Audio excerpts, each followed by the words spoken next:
Okay, logarithms. Now, logarithms and exponentials are the inverse functions of each other. So to undo a log, you exponentialize, if that is such a word. And if to undo an exponential equation, which is probably more often what we do, we log both sides. So if y is equal to a to the power of x, then to undo the exponential, you log both sides and you'll end up with log y is equal to x. So the log gets rid of the exponential, if you like. But the base stays the same. So the exponential is base a, so the logarithm is base a as well. We end up using what's called the natural base, which is e. So we'll see this one a fair bit, e to the power of something. So to undo the e to the power of x, then x is the log of the base e, known as the natural logarithm of y. Sometimes you'll see it written as ln, and you may have noticed that on your calculator. You might have thought it was the in button, but it's not. It's actually a log button, it's ln. I think it comes from the French, because they say their words the other way around, don't they? So, logarithm naturel. So, ln. Or, if you just see log, and they haven't written the base, then we assume they're talking about the natural logarithm. It used to be, now I'm going way back to the 70s, okay? It used to be, we would assume it was base 10, which was known as the common logarithm. But that's before we used to use calculators and we used log tables. And the common log to use was base 10 in those days. So that's why it used to be base 10. But now, because we've got the calculators and the natural logarithm is far more useful, we assume it's base e if we don't see a base. So 3 different ways you might see the natural log written there. Okay. So what does our little log curve look like? There it is, you may remember it. It has an x-intercept of 1, and that's because the log of 1 is always equal to 0. Doesn't matter what the base is. This particular graph, however, is for a is greater than 1. If a was in between 0 and 1, then it would reflect in the x-axis, so it'll be the blue curve.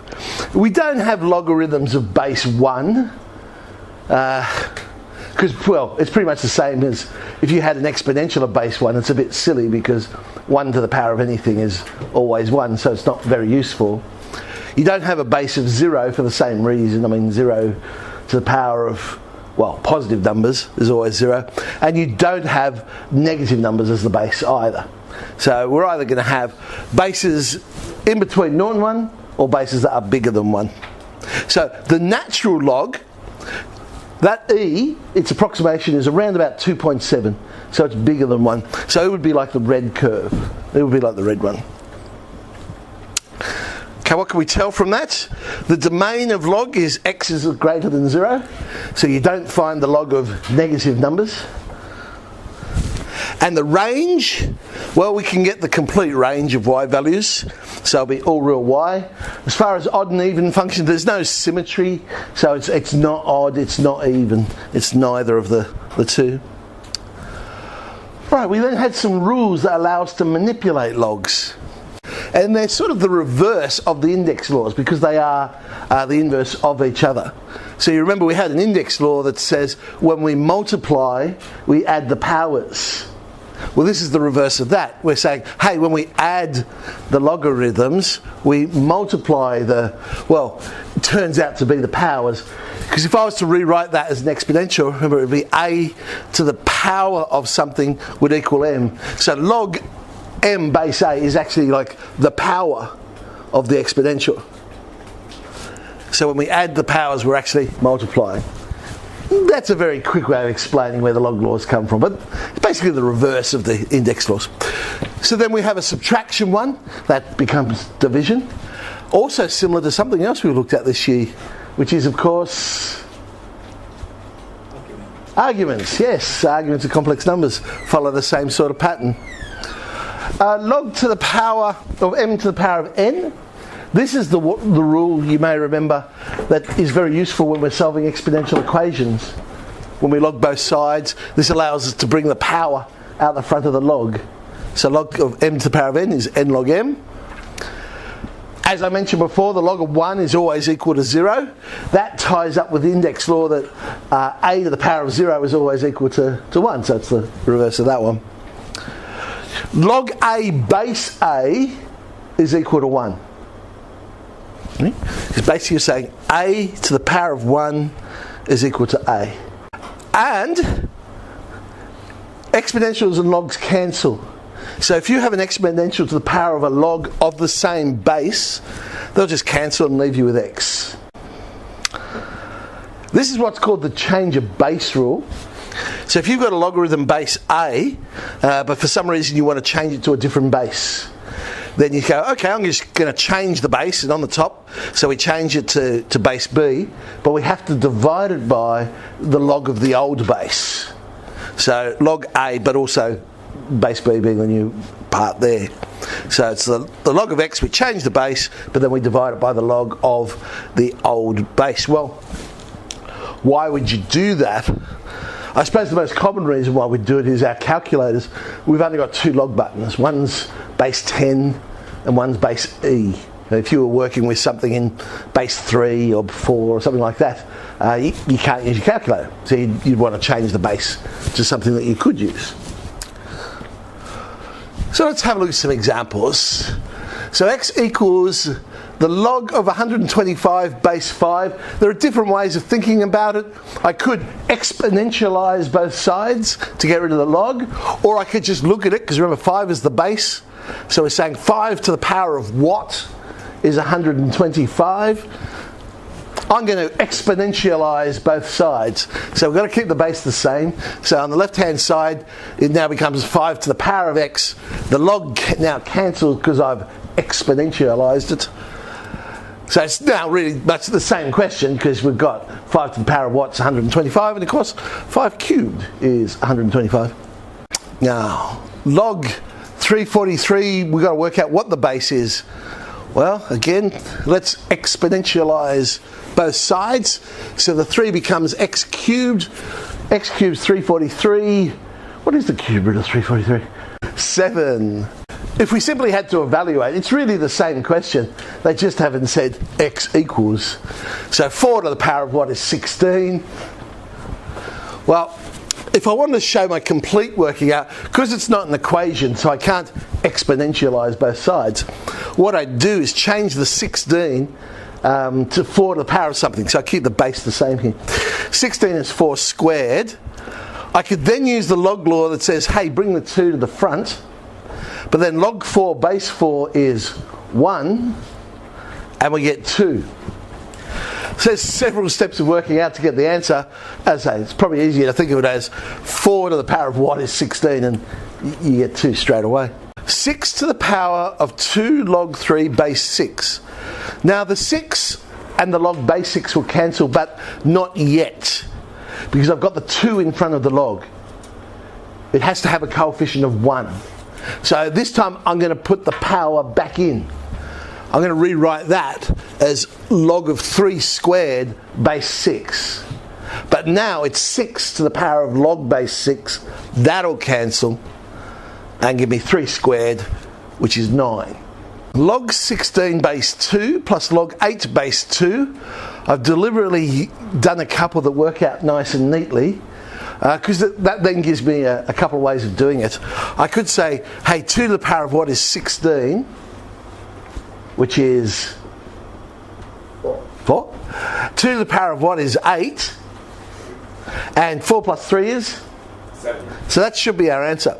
But of course, I could also use my log law that says, hey, when we add, we multiply these numbers together, and 16 times 8 is 128, and now I'm saying 2 to the power of what is 128, and that is indeed 2 to the power of 7. So we get the same answer. Whichever way you want to think about it, that's up to you. This one, however, I've got to play around with the log laws, because whilst that was very easy to say 2 to the power of what is 16, 2 to the power of what is 8, 10 to the power of what is 125 is not as easy to work out. It's not going to give us a nice, neat number. So, all right, they're all base 10, so I can combine it into one log. The add means multiply, so I've got 125 times 32. The minus means divide, so it's over 4. And hopefully I've picked my numbers cleverly, so we'll get a nice neat one. 4's into 32 go 8. 8 times 125, yes, is 1,000. And I can say 10 to the power of what is 1,000. I can work that one out quite neatly. It is, of course, 10 cubed. So the answer to that is 3. Base 7. Now, I can't say 7 to the power of what is 8 and 7 to the power of what is 2, so that's not going to work. I can't use the log law. This is the reverse. Remember, it's when we subtract logs we divide, but this is when I'm dividing logs, so I can't say, oh, when I divide logs I'll subtract. The reverse is not true. And of course my calculator doesn't have a base 7 button. But if you look at it closely, it actually is in that change of base formula. See how you got log base 7 on the top and log base 7 on the bottom as well? So I could rewrite that as log 8 base 2. So it's using that change of base formula in reverse. And now I can do it, because 2 to the power of what is 8, or 2 cubed is 8. Now, if you didn't spot that straight away, you could have changed your base to something you can work with, like a 10, and then eventually you'd get there. Base 2, we're going to find the log of the square root of 1/8. It actually is possible to write the square root of 1/8 as 2 to the power of something. Because, of course, 8 is 2 cubed. So 1/8 would be 2 to the negative 3. The square root of 1/8 then would be, what did I say it was? Negative 3? So that'd be 2 to the negative 3 on 2. Did I do it all in one step, or did I do a couple of steps? No, I decided to go a couple of steps just to make sure. So the power of a half I've brought to the front using that log law. 1/8 I can write as 2 to the power of negative 3. So yep, half times negative 3. There's my negative 3 on 2. Exponential equations. If you can write both sides of the equation with the same base, then of course they're very easy. In this case, 1 on 27, yes, I can write that as 3 to the power of something. It's 3 to the power of negative 3. So that's quite an easy exponential to solve, because I can say, oh, well, 2x plus 1 is negative 3. We get x equals negative 2. Well, that's fantastic. But it actually is the minority of exponential equations you can actually do that with. You're more likely to get something where you can't write it to the same base. I mean, 2 to the power of x is 9. 2 to the power of what is 9? Well, without doing a lot of calculation, I can't work that one out exactly. That's where we log both sides. That allows us to bring the x out the front of log 2, and we get x is log 9 divided by log 2. If you think about it, what I've really done is changed the base. That is the change of base formula. Because it's log of 9 divided by the log of the old base. The old base is 2. I have made them natural logarithms. You could have made them base 10. Remember, when you log both sides, it doesn't matter what base you use, as long as you use the same one for both sides. Best I can do is a decimal approximation for that one. So if you were to go to your calculator and go 2 to the power of 3.17, it won't be 9 exactly, but it should be fairly close to 9. I certainly hope so, if I've done my maths right here anyway. So 12A is an exercise reminding us of our log laws and what have you.